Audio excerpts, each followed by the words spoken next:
শুকনা গোবর দিয়ে রান্না বান্না করা জায়েজ আছে কিনা?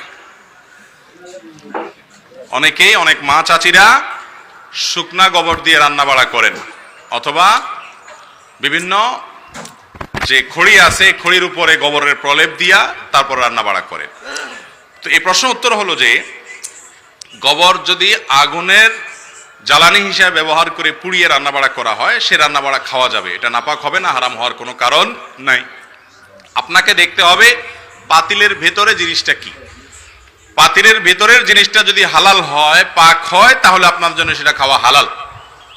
আর গোবর যখন শুকিয়ে যায় তখন সেটা টাচ করলে বা ধরলে নাপাক হয় না, সাধারণত সচরাচর যদি লাগলেই নাপাক হয়ে যায় না।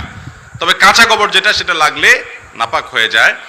অতএব শুকনা গোবর যদি রান্না করেন, হাতে লাগলেও তখন দুর্গন্ধ হয়, তাহলে ধুয়ে ফেলবেন, শেষ, আর কোনো অসুবিধা নাই। কিন্তু গোবর দিয়ে যে সমস্ত লাকড়ি বা আপনার জ্বালানি তৈরি করা হয় গ্রামাঞ্চলে, সেগুলা দিয়ে পুড়িয়ে সেগুলোকে জ্বালানি হিসেবে ব্যবহার করে রান্না বাড়া করলে, ভাত তরকারি রান্না করলে সে খাওয়াতে কোনো অসুবিধা না, সে খাবার নাপাক হবে না, সেটা হারাম হবে।